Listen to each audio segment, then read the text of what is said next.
Halo teman-teman semuanya, perkenalkan kami dari tim KKN AB7687GK Universitas Pembangunan Nasional Yogyakarta akan menjelaskan secara singkat nih tentang digitalisasi marketing UMKM berbasis e-commerce. Untuk tidak usah lama-lama, kita lanjut aja ke materinya. Lego. Pertama, apa itu marketing?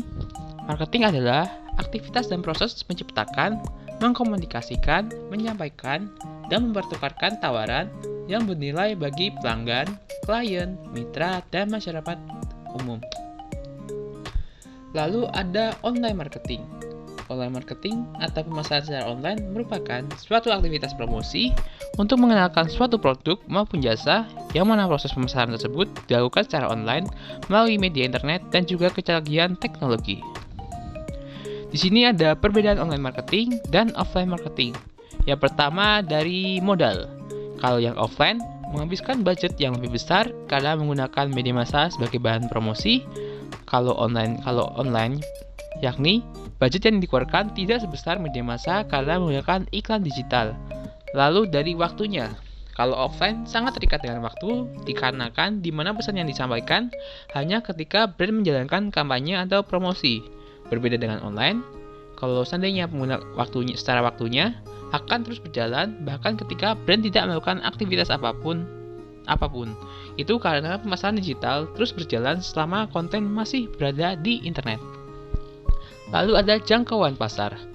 Kalau dalam offline marketing sangat terbatas karena butuh kehadiran fisik dari seseorang yang berperan sebagai sales atau media fisik untuk publikasi produk yang dipasarkan.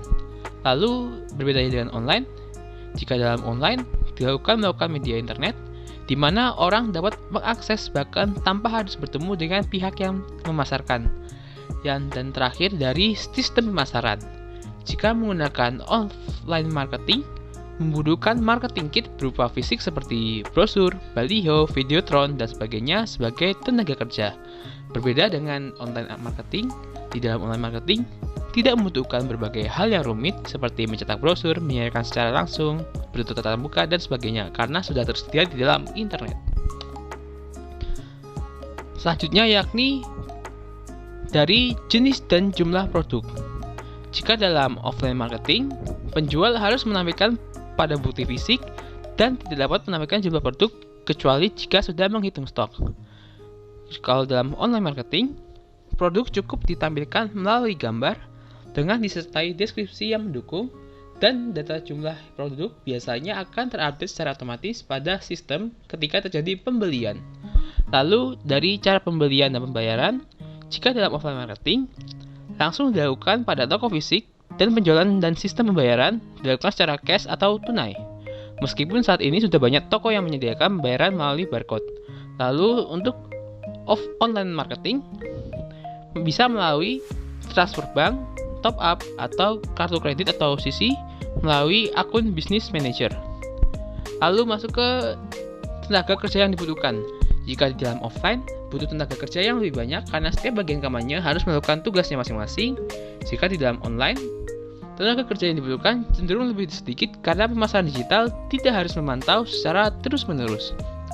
Lalu masuk ke customer experience. Jika dalam offline, jika konsumen puas, umumnya akan berdampak secara individual terhadap konsumen dengan menjadi pelanggan yang setia. Jika di dalam online, jika konsumen yang puas akan memberikan review secara langsung melalui kolom review atau komentar, sehingga bisa berdampak secara langsung pada pelanggan baru yang melihat review yang diberikan. Kemudian masuk ke media promosi online. Di sini ada 4, yakni bisa melalui media sosial seperti Instagram, Facebook, WhatsApp, dan lain-lain. Lalu yang kedua bisa melalui marketplace seperti yang kita ketahui seperti Shopee, Tokopedia, Lazada, dan Bukalapak. Lalu bisa melalui membuat website pribadi, dan yang terakhir bisa promosi melalui YouTube. Lalu masuk ke metode online marketing. Dalam metode online marketing dibagi menjadi 2, yakni strategi hard selling dan strategi soft selling. Strategi hard selling adalah metode penjualan yang langsung terjun menuju target pasar yang sesuai dan langsung ke inti utama dari promosi tersebut. Intinya tidak basa-basi, tujuannya yakni ingin cepat menjual banyak produk dan tidak mempertimbangkan jangka panjang. Berbeda dengan strategi soft selling, kalau strategi soft selling yakni metode dengan cara pendekatan atau penjualan yang dilakukan tanpa tingkat agresif yang tinggi. Dan di dalam promosinya sangat halus dan persuasif, tujuannya yakni menjadi hubungan dengan pelanggan dan dampaknya untuk jangka panjang. Selanjutnya masuk ke apa itu e-commerce. Electronic commerce adalah segala aktivitas jual beli yang dilakukan melalui media elektronik, dapat melalui televisi dan telepon, walaupun pada umumnya melalui internet. Komponen e-commerce ada 6. Di sini yang pertama yakni produk, yakni berupa produk digital. Lalu yang kedua customer, yakni para pengguna internet yang dapat dijadikan sebagai target pasar. Lalu yang ketiga ada penjual, yakni pihak yang menawarkan produk, jasa, atau informasi. Lalu ada front end, yakni aplikasi web yang dapat berinteraksi dengan pengguna secara langsung. Lalu ada back end, yakni aplikasi yang secara tidak langsung mendukung front end. Dan yang terakhir yakni intermediary, yakni pihak ketiga yang menjadi perantara antara produsen dan konsumen. Lalu masuk ke jenis-jenis e-commerce. Di sini ada 4 ya. Yang pertama yakni B2B. Adalah jenis e-commerce di mana sebuah perusahaan menjual produk atau jasa kepada perusahaan lainnya. Lalu ada B2C atau business to consumer, yakni sebuah perusahaan yang menjual produk atau jasa kepada konsumen. Lalu ada C2C atau consumer to consumer, yakni transaksi online antar dua individu.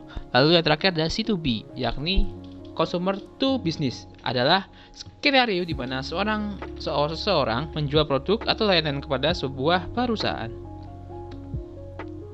Lalu, mengapa harus kita menggunakan e-commerce? Yang pertama, dapat mencakup jangkauan yang luas. Dengan e-commerce, pembeli dari berbagai daerah, baik dalam lingkup nasional maupun internasional, dapat melakukan transaksi di toko milik kita. Lalu yang kedua, tidak dibatasi oleh waktu. Melalui internet, pembeli tetap dapat mengakses dan membeli dari toko walaupun Anda tertidur lelap. Selanjutnya, biaya lebih murah. Karena e-commerce berbasis internet, maka biaya yang dikeluarkan akan lebih murah jika dibandingkan membuka toko. Selanjutnya, Anda mampu mempelajari kebiasaan pelanggan. Maksud dari hal ini ialah mengetahui kebiasaan pelanggan dapat mempermudah jalannya transaksi jual beli secara online dan membantu penjual mencapai target pasarnya. Dan yang terakhir, kemudahan dalam mengelola transaksi. Dengan memiliki toko online, Anda tidak perlu pusing memikirkan cara bertransaksi. Di sini ada beberapa contoh e-commerce di Indonesia. Ada yang pertama ada Shopee, lalu yang kedua ada Tokopedia, dan yang ketiga ada Bukalapak, dan lain sebagainya seperti ada Ralali, ada Lazada, dan lain sebagainya. Lalu masuk ke bagaimana sih cara membuka toko di salah satu marketplace yakni Shopee. Akan kita contohkan di sini. Yang pertama caranya yakni buka website Shopee pada browser yaitu dengan membuka http://shopee.co.id. Lalu yang kedua, setelah halaman Shopee terbuka, klik daftar seperti tujuh pada gambar di bawah ini. Dan hasilnya akan tampil form seperti gambar di bawah. Yang kemudian bisa teman-teman isi form untuk registrasi, yakni dengan memasukkan nomor telepon lalu klik verifikasi. Anda akan mendapat kode verifikasi melalui SMS ke nomor tersebut yang kemudian masukkan kode tersebut di kotak kode verifikasi. Kemudian, masukkan username dan password dan konfirmasi password tersebut. Selanjutnya, masukkan kode CAPTCHA sesuai dengan CAPTCHA di sebelahnya. Dan klik tombol daftar. Setelah mengisi form, Anda juga bisa mendaftar melalui Facebook atau email. Selanjutnya yang keempat, jika Anda sudah berhasil registrasi Shopee, sekarang tinggal klik jual seperti yang ditunjuk pada gambar di bawah ini. Setelah itu, maka akan tampil pilihan seperti pada gambar di bawah ini. Dengan mengklik pengaturan toko, seperti yang ditunjuk pada gambar ini, yang selanjutnya Anda akan diarahkan untuk memilih profil toko Anda. Kemudian isi dan lengkapi data yang ditandai dengan kotak merah pada gambar di bawah ini, yang terdiri atas nama toko, deskripsi gambar, upload gambar atau video, deskripsi toko, logo foto toko, dan banner toko. Dan terakhir, tinggal klik simpan. Contohnya seperti ini tampilannya. Tinggal diisi aja, teman-teman. Setelah itu, pilih alamat saya untuk mengatur alamat toko Anda. Lalu klik tombol tambah alamat baru. Dan kemudian akan tampil form tambah alamat baru seperti pada gambar di bawah ini. Dengan isi dan lengkapi data tersebut, lalu klik tombol simpan. Setelah itu, pilih jasa kirimku untuk memilih jasa kirim Anda. Dan selanjutnya, memilih kurir yang ingin jadikan jasa kirim di toko Anda. Dengan tombol dengan warna hijau berarti aktif. Sebagai contoh, semisal dari teman-teman sendiri ingin menggunakan jasa kirim seperti JNE dan JNT Express saja, jadi teman-teman tinggal mengklik tanda hijau di bagian JNT dan JNE saja, sisanya tidak usah, seperti itu, seperti contohnya. Lalu, kemudian Anda akan mengatur rekening Anda untuk melakukan pembayaran atau penerimaan uang penjualan di Shopee dengan mengklik kartu rekening bank. Setelah itu, untuk keamanan, Anda akan diminta untuk memasukkan password Shopee Anda sebagai verifikasi. Dan setelah itu, klik login. Selanjutnya, untuk menambahkan rekening bank Anda, klik ikon tambah seperti yang ditunjuk oleh panah pada gambar bawah ini. Setelah itu, kemudian isi form pada gambar di bawah ini, dan jika sudah selesai, diisi klik berikutnya. Sekarang, toko Anda sudah jadi. Anda dapat melakukan beberapa pengaturan Anda melalui beberapa pengetaran pada gambar di bawah ini. Kemudian, untuk menambahkan produk di toko Anda, klik icon dot square seperti pada gambar di bawah ini, lalu pilih produkku. Kemudian, untuk menambahkan produk Anda, klik icon tambah seperti yang ditunjuk pada panah di bawah gambar ini. Setelah itu, tinggal masukkan gambar produk Anda dengan mengklik tombol pilih gambar. Setelah gambar Anda berhasil di-upload, isi foto mengenai produk Anda mulai dari informasi produk, harga, jasa kirim, dan lainnya, dan klik tombol simpan. Nah, sekarang produk pertama Anda sudah berhasil ditambahkan. Toko Anda akan terlihat seperti gambar di bawah ini. Untuk melihat contohnya bisa diklik shopee.co.id /Nabila Hanani seperti untuk contoh dari hasil dari daftaran kita tadi. Kemudian masuk ke kesimpulan. Di era digital sekarang ini, berbagai kegiatan dilakukan secara online.